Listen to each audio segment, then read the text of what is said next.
Bienvenidos al Bicast número 3. Hoy, como podéis ver, es una ocasión muy especial, ya que estamos haciendo esta entrevista en físico y estamos todos muy ilusionados de poder tener esta oportunidad entre manos. Hoy estamos con Jordi Ureta, un apasionado del mundo del motor y ganador de diversas competiciones en el mundo del sim racing. Desde Bash Brand conocemos tu trabajo y realmente lo valoramos un montón, pero seguramente hay mucha gente que nos ve que quizás no te conoce o no conoce lo que haces. Explícanos un poco tu carrera y cómo has llegado hasta aquí o qué has ido haciendo durante todo este tiempo.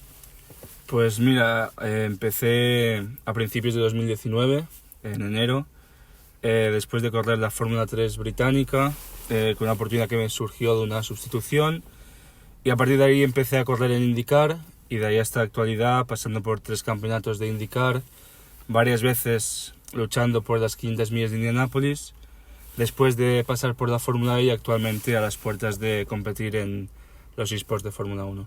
Es súper interesante toda esta carrera de sim racing que has tenido y tal, pero yo que te conozco algo más personalmente y que tengo esta oportunidad de poderte entrevistar así en físico, que es una locura. Claro, yo conozco tus estudios, ¿vale? Y conozco un poco cuáles pueden ser tus objetivos. Entonces, ¿quieres explicar un poco todo esto? Bueno, pues sí, actualmente soy estudiante de Ingeniería en la Automoción.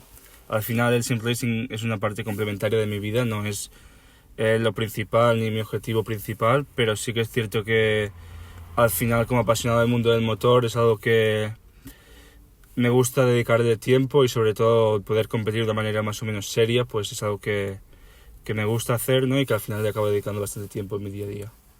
Y entonces, a ver, sí que sabemos y hemos descubierto un poco cuáles han sido tus carreras y tal, pero ¿qué fue exactamente lo que te motivó a empezar con todo el mundo del sim racing? Al final es un poco eso, ¿no? Al final parte de que me gusta competir, ya siempre había estado en el mundo de los juegos así de automoción, de motorsport, entonces hay un punto en el que las cosas se empiezan a poner más serias, me empiezo a interesar por el tema, conozco otros sim racers de mi entorno y al final me motiva a decir quiero hacer esto, quiero probarlo. Me surge, como te he dicho, esa opción de hacer una sustitución en Fórmula 3, veo que me gusta, es una ensincada, sí que es cierto, pero luego se profesionaliza en cortada ahora esto. Sí que es cierto que se profesionaliza un poco y ahí sí que digo, vale, voy a dedicarle tiempo, voy a dedicarle esfuerzo en poder competir de manera más o menos digna y que tenga cierta relevancia. Sí. Ok, antes le hemos estado hablando un poco y sobre todo con la primera pregunta de la carrera y tal, y has mencionado sobre todo lo de IndyCar, ¿vale? Yo creo que es un poco una sección del mundo del sim racing y de los deportes de automoción, ¿no? Si se puede llamar así, un tipo de competición algo más apartado de la Fórmula 1. ¿Por qué escogiste exactamente el modelo IndyCar para comenzar a competir? Al final fue todo muy rápido, en cuestión de meses, no te diré ni meses, creo que fue todo en un mes. Acabo estas sustituciones en el Fórmula 3 británico, sé que quiero competir, justo coincide con la época del inicio de la pandemia, tenía mucho más tiempo libre que ahora, entonces busco campeonatos y un poco de rebote dentro en el IndyCar. Era una serie de un split bastante alto, era difícil de entrar y faltaba una vacante y tuve la suerte de poder entrar yo, a pesar de tener ningún indicio de rendimiento. Para poder entrar, acabé entrando y salió bien en ese aspecto. Sobre todo me favoreció mucho ganar en mi debut. Fue un momento que yo creo que nadie de ahí se esperaba, yo tampoco me lo esperaba, la verdad. La primera carrera, los libres, la quali fue muy caótico. Salió el ritmo en pista una vez estaba en carrera. La estrategia tuve suerte de cuadrarla y al final acabó saliendo y creo que eso fue lo que propulsó de alguna manera el hecho de que me quedase, que se me tomase un poco en serio. Y a pesar de que pasé por un pequeño bache al inicio, supongo que como cualquier rookie tienes que adaptarte, pero sí que es cierto que a partir de ese punto pues todo el resto fue mucho más fácil y ya me integré mucho mejor y el estar en esa lucha por el campeonato fue lo que hizo que me quedase. Y sí, no es que lo eligiese, sino que se me presentó la oportunidad, vi que estaba conforme, el nivel era alto, me sentía cómodo y ahí estuve 3 temporadas, sí. Hostia, o sea, que se podría llegar a decir que fue un poco como un golpe de suerte, ¿no? Sí, no es un punto de decir, fui a por el IndyCar porque quería IndyCar sí o sí. Sí que es cierto que siempre me ha llamado el IndyCar, pero igual que me ha llamado a otras categorías como el WEC, la IMSA. Entonces sí que es un punto en el que se me dio la oportunidad, entré y me la quedé muy fluido, muy natural. muy en el paso que ya seguía, ¿no? No pensaba en ese momento ser sim racer o dedicarle tantas horas a esto, pero sí, fue así y al final no estuve conforme con la decisión hasta hace año y medio que decidí salir del IndyCar. Hostia, pues realmente, o sea, creo que quizás en la carrera de muchas personas puede pasar un poco esto de que dé así un golpe de suerte o mira, por casualidad, pues justo soy sustitución y entro yo y tal. Yo creo que no es la primera vez que se escucha, pero siempre dan como esos golpes de suerte y tal, o bueno, esas situaciones que en verdad, pues toda la vida acaba siendo situaciones. Y que bueno, que en estas situaciones al final es aprovechar sobre todo la oportunidad. Has también comentado un poco por encima que empezaste a correr justamente en pandemia. Yo creo que en pandemia se estrenaron como muchísimos proyectos, sobre todo online y tal. Totalmente. Entonces, en estas carreras, ¿vale? Cuando tú empezabas en la IndyCar o en cualquier carrera, tanto antes como ahora, ¿tienes como alguna forma de preparación para las carreras y tal? ¿O cómo crees que lo haces? Dista mucho sobre si compites en un campeonato o es un evento aislado. Sí que es cierto que cuando tú ya sabes que vas a correr un campeonato, no fue mi primera vez, entonces sí que ya mi segunda vez en la IndyCar sí que ya tenía planeado volver a correr, tenía todo el planning, todo el calendario, pretemporada y otros aspectos, y así que te preparas tanto setups, el coche, todo el tema de delivery, todo el tema de formato, incluso de cómo te vas a difundir en redes sociales.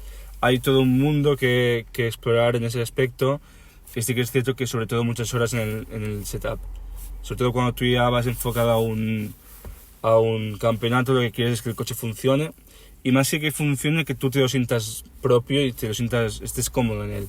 O sea, sí que es cierto que a lo mejor mis 2 primeros años en IndyCar mi coche no era el mejor, pero me sentía muy cómodo en él por el aspecto de que soy un piloto que en curvas rápidas me siento cómodo, en cambio en curvas lentas me siento menos cómodo. Maximizaba las curvas rápidas con un coche de alta carga que pudiese pasar con el pie a fondo. En cambio, sufría en las rectas por esa diferencia de carga, tenía más carga aerodinámica, iba más rápido en curvas, más lento en rectas. Es algo que con el tiempo fui perfeccionando y con los diferentes setups. Por ejemplo, el de las 500 millas de Indianápolis, que las alas cambian, pues también fue una adaptación así, pero sí, antes de cada carrera tienes que prepararte sobre todo el setup, sobre todo el coche, de saber que te sientes cómodo, que no pierdes el culo, que no te va a hacer extraños. Confiar en tu coche es muy importante para poder luego exprimirlo. O sea, las décimas se encuentran una vez tú sabes que ese coche funciona. Si tú te subes a un coche que no conoces, nunca vas a estar tan seguro que a la última vuelta de quali digas, ahora la cuadro. Entonces es muy importante sentirte el coche tuyo. Eso es lo primero, sin duda. Sí, no, la verdad que tiene todo el sentido del mundo lo de intentar adaptar a tu coche. Yo creo que lo de la frase de Jackie Chan, creo que es de Be Water, my friend, quizás sí que es ahora más que nunca. Sí, tienes que fluir un poco, también te va a etapas y a cómo maduras como piloto. Yo me acuerdo que en mi primera temporada era mucho más agresivo, trataba mucho peor el volante, los neumáticos los solía freír en curvas lentas. Luego ya te suavizas, fluyes más, vas aprendiendo con el tiempo, vas cambiando. El coche de un año para otro evoluciona, cambia el setup, se perfecciona, se conduce diferente. Tienes que adaptarte también un poco a eso. A ver cómo ese coche, tú haces un setup para que el coche sea más rápido. Y luego de que sea más rápido, lo haces que tú seas rápido con ese coche. Y en todo ese proceso hay una adaptación, evidentemente. Pero sí, que al final de cada proceso, aparte de que sea rápido de por sí, que haya nacido naturalmente rápido el coche, también que tú te sientas cómodo. Si tú crees que te va a hacer un extraño, no sabes si en cierta curva entra o no entra, vas a perder décimas. O sea, cuando no estás seguro pierdes décimas. Entonces, asegurarte de eso sobre todo. Yo creo que también el proceso de adaptación y sobre todo el cómo te adaptas al coche y el cómo pues te preparas y tal es, bueno, yo creo que es una de las partes más importantes prácticamente en todos los deportes, ¿no? Porque, sí. Bueno, en Bash Brand pues ya hemos hecho diferentes torneos, o bueno, hemos hecho por el momento un torneo de Overwatch y que estamos bastante especializados en este tipo de videojuegos y pues siempre practicar el aim y tal es algo primordial. Supongo que, bueno, calentar motor sí. Se está perfectamente dicho y yo creo que el proceso es súper importante, pero ¿qué crees de los principios? ¿Tú qué opinas después de 5 años corriendo en el Sim Racing? Recuérdanos un poco tu debut. Mi debutó en la IndyCar de Forza Motorsport, en una competición cerrada. Corro en los Alpes Berneses, es un circuito ficticio del juego. Y me acuerdo que llego sin haber hecho pretemporada, sin conocer el coche. Me prestó un setup uno de los que ya corría. La livery fue improvisada. Todo esto fue improvisado. Entonces llegué el viernes, me salté la FP1, no hice los libres, o sea que pasé a quali. Hice la quali como pude, clasifiqué 13º, no estuvo mal para todos los que había. En aquel momento creo que éramos 24 en pista. Media tabla más o menos, y luego yo de estrategias no tenía ni idea en ese momento. Más allá de lo que yo podía ver por la tele de Fórmula 1, lo que sea, no, lo típico de cualquier aficionado. Entonces lo que le pedí a mi padre es que me hiciese un poco de spotter y fuese contando los intervalos y los neumáticos, si se gastaban o no. Sobre todo recuerdo muchos estrés de cuándo entro y cuándo no entro. Porque yo iba apretando, me sentía cómodo, llegué al liderato rápido, creo que unas 6-7 vueltas, pero no sabía si estaba exprimiendo de más. Tipo, a lo mejor estaba siendo más rápido simplemente porque estaba friendo los neumáticos. No me sentía seguro en ese aspecto porque no conocía. Entonces, por suerte la clavé, salió bien y pude ganar esa carrera, pero sí, recuerdo un poco de estrés y tengo vagos recuerdos de, sobre todo en mi primera temporada, sí que es que no tengo tantos recuerdos. Supongo que también estaba mucho más aprendiendo, viendo cómo se hacen, viendo aquí, empapándome un poco de todo el entorno para aprender cómo se hacía. Luego ya las otras temporadas fue como más mecánico. Cuando tú pensabas en vamos al circuito de Barcelona-Cataluña a correr, ya me acordaba de tal setup, en suspensión usábamos esto, tales parámetros que ya ibas al viernes a probar y ya sabéis que más o menos tienes cosas que funcionaban. Y era aprender un poquito más, una décima más. Entonces tienes todo como muy claro, muy organizado, a qué hacías y qué no hacías. Entonces sobre todo eso. Bueno, yo creo que apretar a la última décima al final es a lo que aspira todo corredor, ¿no? Al final, tanto bueno en la vida real como en sim racing. Y sobre todo, supongo que has apretado todas las décimas posibles en tu carrera favorita, ¿no? Explícanos un poco, en toda tu carrera, ¿cuál ha sido esa exacta que dices, que se te quedó en la memoria y dices, esta me encantó? Bueno, hay varias, no, a lo largo de los años, claro, son 70 carreras en IndyCar, 8 en Fórmula E, luego en Le Mans, corrí 4 más en el WEC. Son muchas carreras, sin duda tengo algunos highlights que me gusta recordar. Me acuerdo de mi primer año en Nürburgring, en el trazado de Gran Premio. Me acuerdo que era un día que llovía muchísimo, estaba todo súper encharcado, era muy difícil. Llevábamos 3 pilotos delante luchando por el podio. Los 3 llegamos a hacer trompos y aún así seguíamos luchando. Llegamos a la última vuelta, a la penúltima vuelta, y por estrategia tienes que parar sí o sí. Pasa que cuando usas los neumáticos de lluvia a veces los puedes estirar. Pensaron unos compañeros que iban delante, que no habían parado previamente, que entrarían más tarde y que se sacaría la pista por lo que fuera y que conseguirían ganar ventaja. No fue así, entonces 5 coches delante nuestro, delante de mi rival y yo, que luchábamos por la victoria de manera real. Entré a la boxes 5 y me acuerdo que en la meta de adelanto y lideré la última vuelta del Gran Premio. Justo al final, después de toda la carrera con problemas de trasera, de reparto de frenada mal. Me acuerdo que esa carrera estuvo muy bien, fue una carrera muy sufrida, se me hizo muy larga, mucha lluvia, muchos accidentes. Esa es una de las que más me acuerdo, luego hay muchas otras. Recientemente hablo de 2022, pero es la última campaña entera que hice. Sí que me acuerdo mucho de Daytona, que siempre fue un circuito que me costó muchísimo, que no había ganado nunca.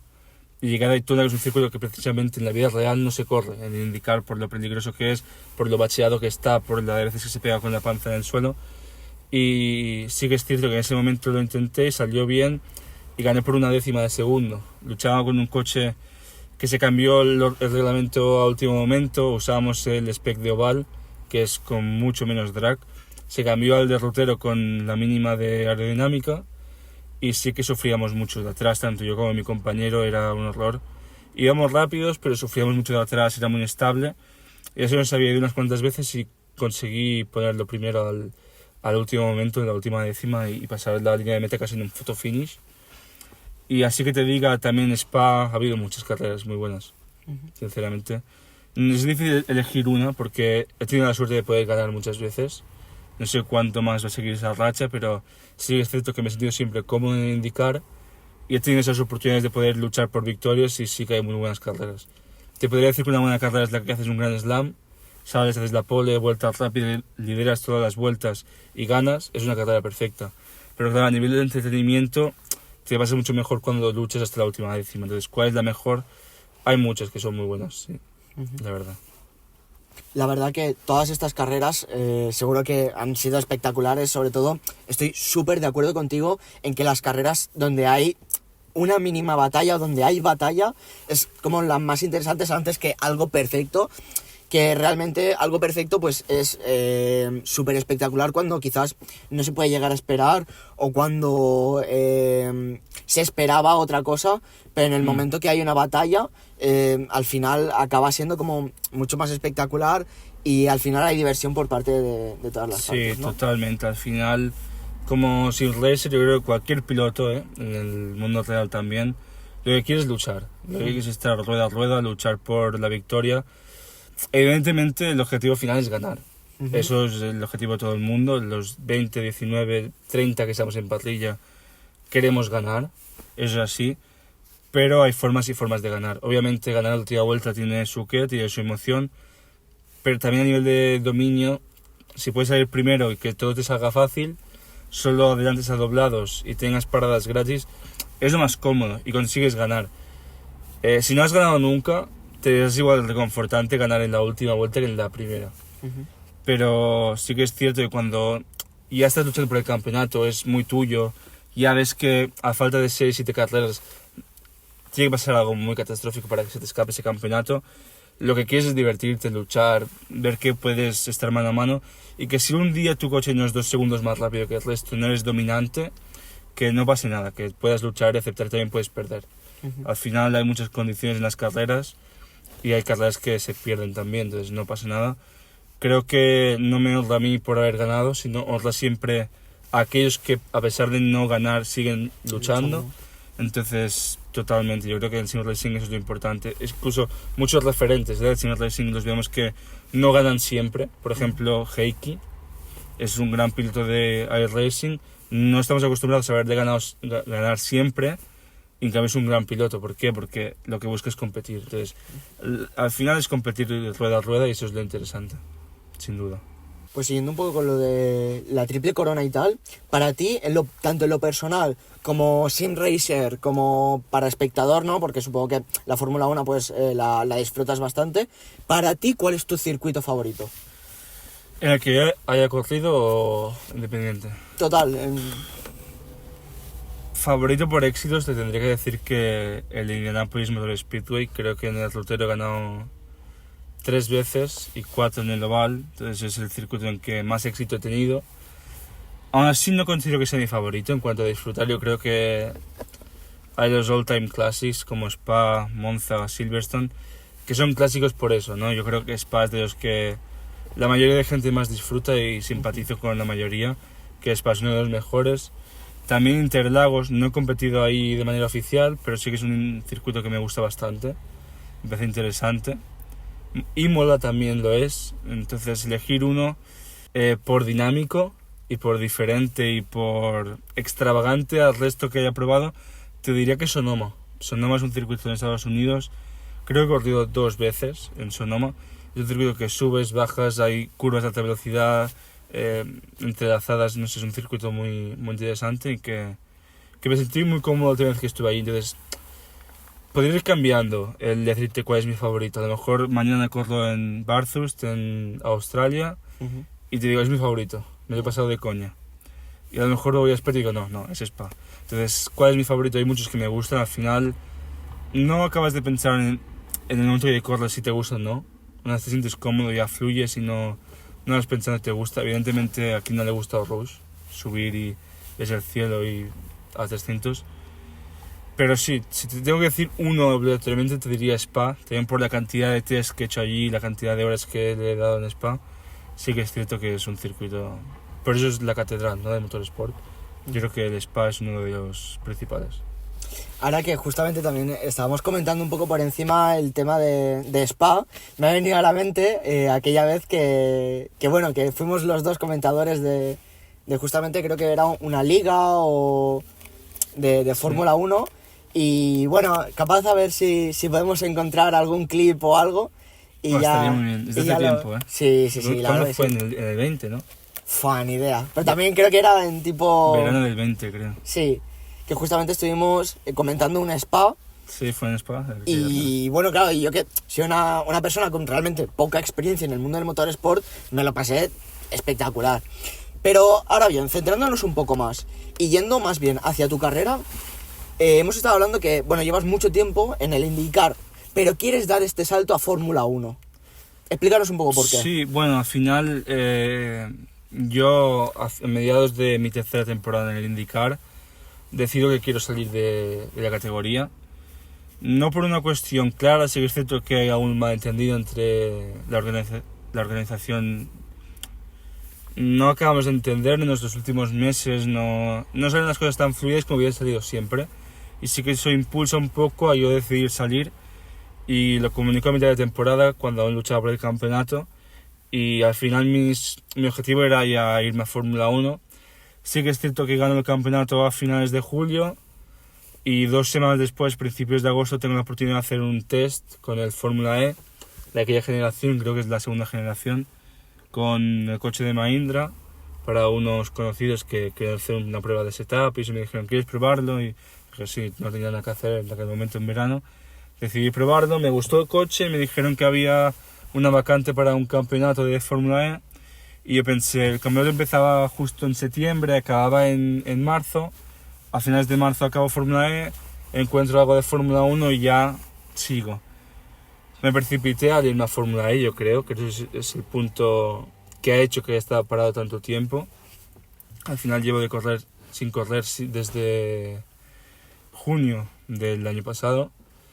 Acabo el campeonato de Fórmula E, consigo ganarlo también, y ahí ya me pongo a buscar en Fórmula 1, y ahí es cuando encuentro todas las plazas un poco importantes ya ocupadas.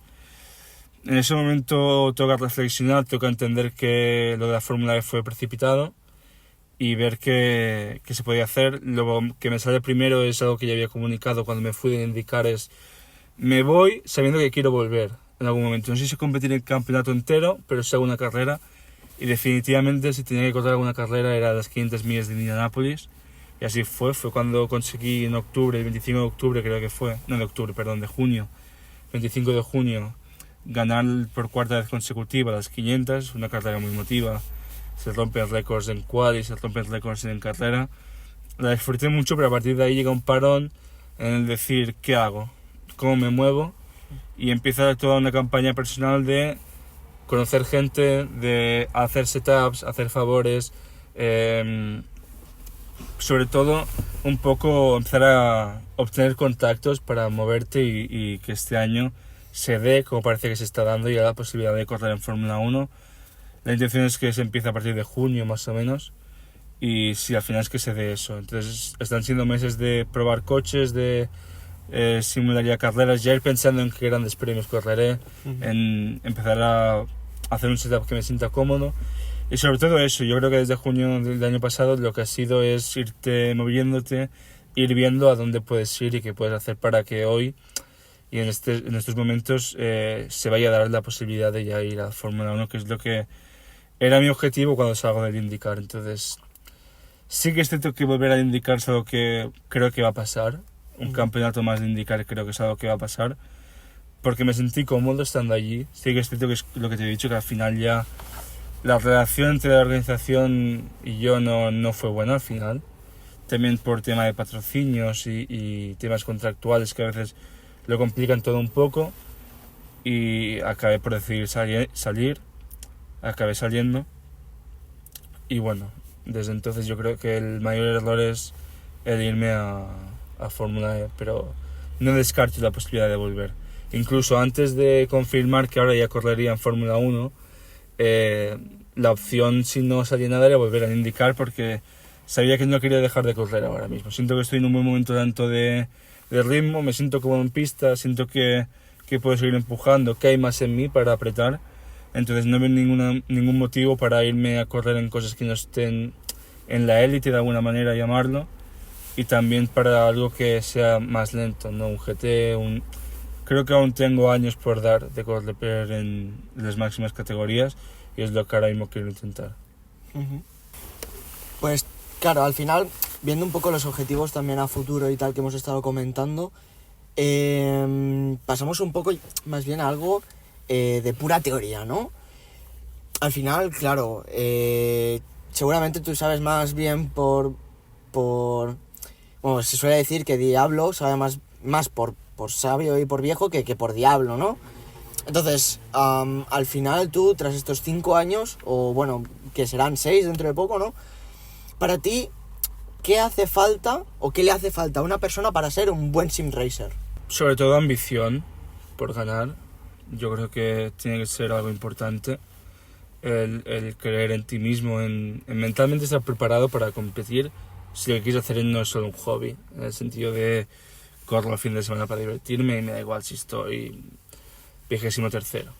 Bueno, ahí ya cada uno. Pero si tú lo que quieres competir es mentalizarte, conocer también a los rivales y sobre todo ser muy humilde en el sentido de aceptar lo que sabes y lo que no sabes. Es normal que no sepas cuando empiezas, es normal que no entiendas de setups, que se te escapen estrategias, que pierdas carreras por mala gestión de neumáticos. Es normal y tienes que aceptar que va a haber gente que sepa más que tú y nutrirte de esa gente para tú ser un piloto más completo. Al final, todo el mundo, hasta los mejores del mundo, pueden aprender más.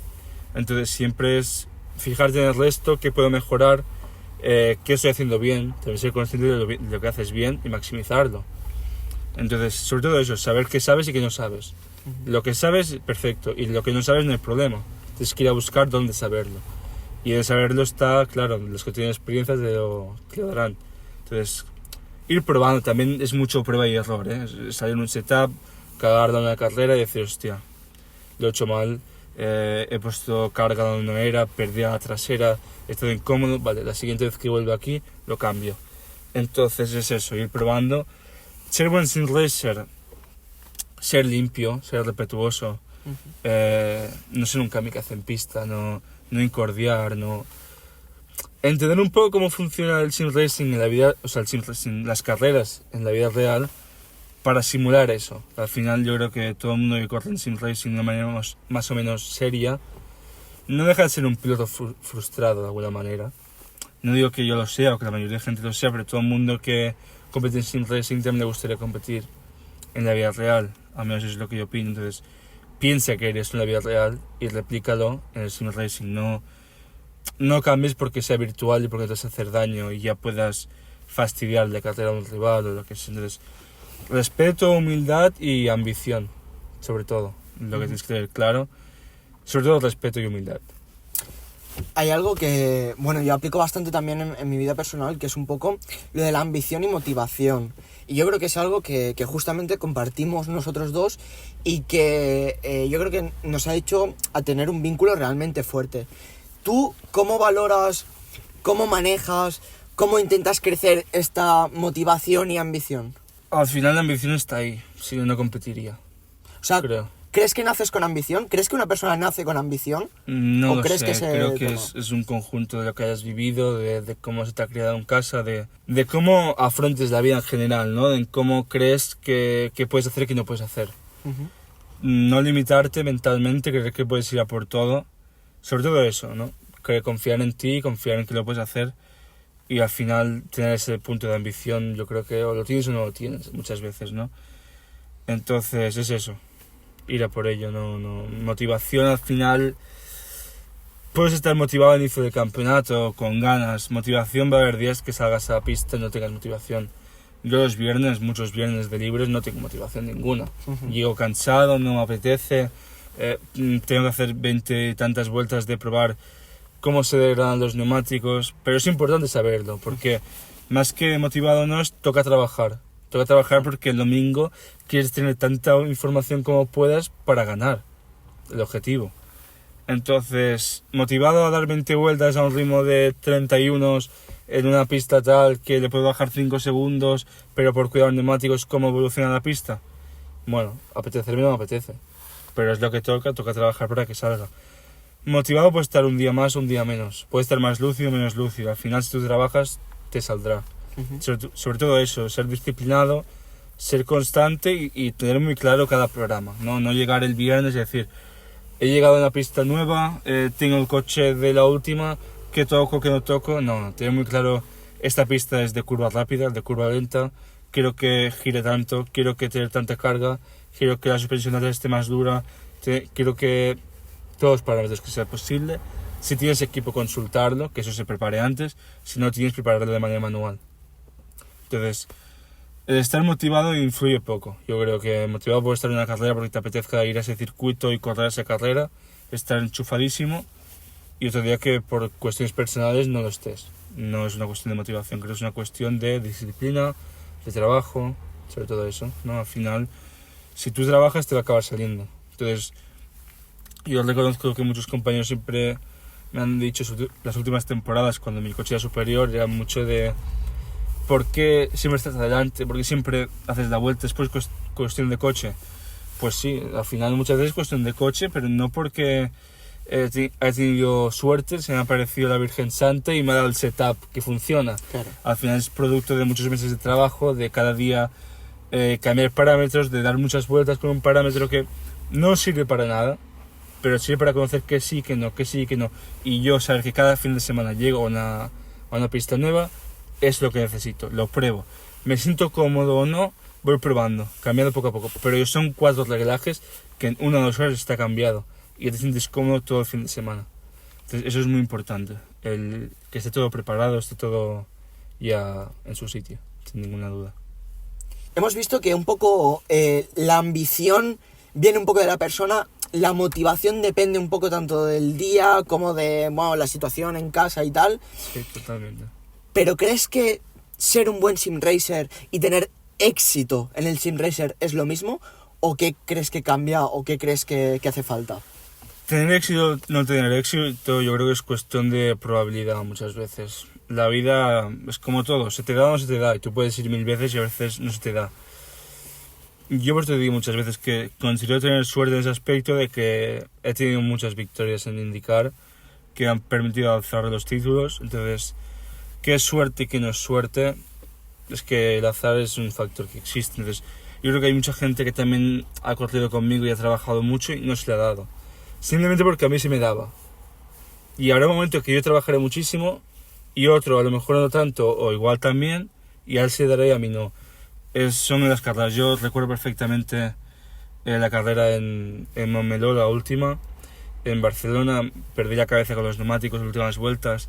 Tenía el factor condicionante de que, aunque sea virtualmente, correr en casa tiene su qué al final, porque es tu circuito, es el único circuito de los que yo corro que he visto en la vida real, que he estado en la vida real, entonces tiene su valor añadido. Y no se me dio, y había trabajado mucho para que eso saliese bien, esta carrera en específico. Y por lo que fuese, no se dio porque mi compañero Giannis, un compañero italiano, consiguió ser más rápido, cuidar mejor los neumáticos, preservar las temperaturas y ganó esa carrera por estrategia. Entonces, ¿hice todo lo que estaba en mis manos para conseguir esa carrera? Sí.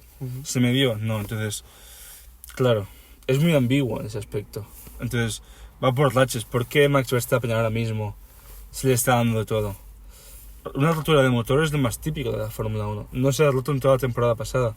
Yo creo que entras en ciertos bucles positivos de que todo sale bien y luego entras en ciertos bucles negativos de que todo sale mal. Entonces, es relativo. Yo creo que habrá gente trabajando muchísimo que no se le está dando. Es un poco también ese factor de suerte, de probabilidad. No, ¿sabes? Creo que hay algo que también puede causar mucha polémica y tal, que es, hablando un poco más de Fórmula 1 en vida real, que va siendo lo de el cambio del circuito de Montmeló de Cataluña hacia el de Madrid. Bueno, claro, al ser nosotros realmente cercanos al de Montmeló, de aquí al lado. 5 claro, kilómetros en línea recta o menos. Entonces, ¿tú qué opinas de este cambio? ¿Lo veías necesario? ¿Crees que está bien de vez en cuando cambiar de aires? ¿Lo ves un poco más como un hater? ¿Cuál es tu opinión al respecto? No, hater no. Al final yo respeto las decisiones tanto de Liberty Media como de la FIA. Como aficionado en este aspecto no le puedo intervenir. Al final, si te hablo desde el corazón, quiero que se quede el circuito del lado de mi casa para siempre. Claro. Por el patrimonio, por la cercanía, por saber que tus ídolos, los que tú ves por la tele durante 20 y tantas carreras al año, están al lado de tu casa. Al final, la decisión es irse a Madrid. No sé, yo creo que el Gran Premio en Barcelona se podría quedar bajo el nombre de marca Europa, aunque no fuese el Gran Premio de España, el Gran Premio de Europa, como ya fue en el caso de Valencia. pero no sé qué le pasará. Al final yo considero que la Fórmula 1 debería acercarse más a su patrimonio histórico, a correr en menos pistas. Creo que el calendario es demasiado extenso. Pienso que se corre en países que no aportan nada al élite de la competición. Yo creo que lo importante está en Silverstone, en Cataluña. Llevamos 30 años de carreras. En Spa, en Monza, en Brasil, en Gilles Villeneuve, en Canadá. Jeddah, ¿qué te aporta? Qatar, ¿qué te aporta? Está en el calendario 2 años y lo renuevan para de aquí a 10 años vista. Entiendo, evidentemente es un negocio, es un factor económico, y Liberty Media ha aportado muchas cosas buenas a la Fórmula 1, totalmente. Pero también, en cierta parte, pues se está expandiendo a países que a lo mejor no estamos acostumbrados, es una adaptación. Correr en Madrid, añadir un circuito urbano más, no creo que sea la solución. Pero ya no a nivel si habrá más competitividad o no, yo creo que el problema es que los coches son demasiado grandes. Y al final los llevas a cualquier circuito, y aquí hace 20 años Alonso y Schumacher podían competir. Hoy los coches son barcos de 6-7 metros, 2 metros de ancho, no caben, el adelantamiento es muy complicado. A no ser que sea en la curva 1 con DRS, entonces el cuerpo a cuerpo está muy limitado hoy en día la Fórmula 1. Pero no en Barcelona, sino que esta semana en Jeddah lo vamos a ver. Va a pasar que va a ser difícil de luchar. ¿Dónde vamos? ¿Vamos a Las Vegas? Bueno, sí. Si es la decisión de la FIA y de Liberty Media, pues se tendrá que apoyar, y seguiré viendo el Gran Premio, Claro. Como todo el mundo. Pero al final, si me preguntas como purista del deporte, yo quiero ver carreras en Spa, quiero verlas en Monza, quiero verlo en los circuitos icónicos, con luchas icónicas y pilotos icónicos. Nos podemos basar mucho más en que el menos es más y en la calidad, y capaz en justamente este deporte capaz se valora más algo que esté realmente típico y que quizás estemos acostumbrados, pero que tengamos ese sentimiento de Sí. joder, quiero ver ese Spa, quiero ver ese circuito de Cataluña. Y claro, antes que no tanta innovación, o capaz ya no innovación, sino en cuanto a circuitos y tal, sino otros sitios. Y bueno, capaz también esto es una opinión totalmente personal, ¿no? Y Sí, totalmente, yo creo que sí que lo es. Creo que al final puede variar mucho, o sea, yo creo que habrá gente nueva que venga a partir, por ejemplo, de Drive to Survive, que es algo que se ha criticado mucho, y yo pienso que es algo muy positivo. Al final estás captando fans, estás captando audiencia, gente nueva, gente joven que se introduce en el deporte. Creo que es algo fantástico el poder compartir tu pasión con más gente. Fantástico para mí es que el circuito sigue con cientos de miles de personas por el Gran Premio, cuando hace años costaba llenar el circuito a principios de la era híbrida de la Fórmula 1. Entonces es impacto positivo, y al final conlleva cosas positivas, como el que se llene el circuito, como que la gente vuelva a hablar de Fórmula 1, como que vuelva a estar en auge, pero lleva cosas negativas, como el correr en países que no aportan a la historia del deporte, o que no son representativos de los valores que debería compartir la categoría, y más siendo la categoría reina de motorsport, corriendo según qué países como Arabia Saudita, pues bueno, es cuestionable qué valores se transmiten a partir de eso. Evidentemente el factor económico se tiene en cuenta, y es algo que pesa mucho hoy en día. bueno, al final tiene sentido, ¿no? Que se busquen otras soluciones, se busquen pues nuevos tipos de nuevas metodologías y nuevas maneras de hacer las cosas, ¿no? Sí, totalmente. Pero dejando un poco la Fórmula 1, incluso dejando todo de lado, hablando solo de ti, Jordi, ¿cuál es tu objetivo a un futuro? Capaz tanto en el sim racing, capaz tanto tuyo personal, ¿cuáles son tus objetivos a futuro? Bueno, en el ámbito personal, pues actualmente me encuentro estudiando ingeniería de automoción, como ya sabes. El objetivo es ser ingeniero de Fórmula 1, poder diseñar sobre todo la parte aerodinámica de vehículos de Fórmula 1. A sueño pasional soy tifosi, eso es innegable, entonces trabajar para Ferrari sería the ultimate dream, por decirlo de alguna manera. Pero sí, y en el ámbito del sim racing, competir en Fórmula 1. No quiero estar mucho tiempo, considero que si consigo correr un campeonato y ganarlo, sería mi último año. O sea, mi paso es Mónaco y el campeonato. Si me llevo eso en 2-3 años, no volveré a Fórmula 1, porque hay muchas categorías de las que tengo ganas de probar. Este no es año sabático porque no ha pasado un año. Al final la Fórmula 3 la gané el año pasado, a principios de año. Pero sí que me ha servido todo este tiempo de no correr para pensar mucho sobre dónde quiero ir. Y hay muchas categorías que me gustan. La IMSA, quiero correr las 24 horas de Daytona, muchas cosas de resistencia, en Spa, en muchos circuitos. Me gustaría probar la NASCAR, las 500 millas de Daytona. Creo que hay muchas cosas que quiero probar. No me veo muchos años más en el sim racing, me refiero a 15 años más de trayectoria. Creo que puede haber 4 o 5 más a buen nivel y luego 3 o 4 más, así más intercalado de alguna manera. Pero no, al final como el sim racing no es mi pilar en mi vida o mi primer objetivo, sino que es el apartado de ingeniería, pues sí que no me veo muchos años más pilotando, pero sí creo que hay 2 o 3 temporadas que se vienen que tienen que ser importantes, seguramente. Y pasando ya para finalizar la entrevista, ¿vale? Aquí en los Vcast solemos hablar un poco sobre la tecnología, que pensamos que es algo muy importante en la vida de todos. Intentar relacionarlo un poco con tu mundo del sim racing. Entonces nos surge la pregunta de ¿cuál crees que es la próxima tecnología que va a mejorar los simuladores de sim racing? Bueno, yo creo que sobre todo el uso de inteligencia artificial está muy al orden del día. Creo que es algo que se va a ir involucrando próximamente. Lleva muchos años la inteligencia artificial en el sim racing, simplemente por la IA contra la que juegas cuando estás en modo solitario. Pero sí, yo creo principalmente la IA en muchos aspectos que seguro que se pueden potenciar y desarrollar bastante aún. Y a nivel de tecnología creo que el sim racing ha ido evolucionando de manera bastante natural. Al final los simuladores se han hecho más fieles a la realidad, los volantes, los simuladores más accesibles. Al final siempre se busca el simular la realidad. Y yo creo que con la tecnología de inteligencia artificial estoy seguro que se puede conseguir maximizar todo eso y llegar a ese punto de hacerlo aún más fiel. No sé hasta qué punto la tecnología puede desarrollarse más, no soy un experto en este ámbito, pero a rasgos generales, si te tengo que decir algo, supongo que inteligencia artificial será lo que más veremos, ya no solo en sim racing, sino en todo, seguramente. Todo. Sí.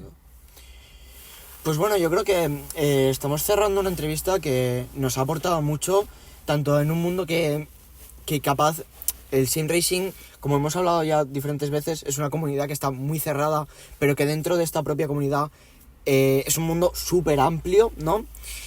Y yo creo que hemos podido aprender un montón. Yo creo que es para alguien que quizás esté viendo la entrevista y no esté 100% puesto, ha sido algo difícil de pillar algunas cosas, pero creo que está todo realmente súper bien explicado. Y bueno, yo creo que toca cerrar, súper emocionado de poder haber estado aquí contigo charlando un rato y tal. El placer es mío, totalmente. Y bueno, pues yo creo que va siendo hora de dejarlo y de despedirnos de este Vcast. Así que nada, nos vemos.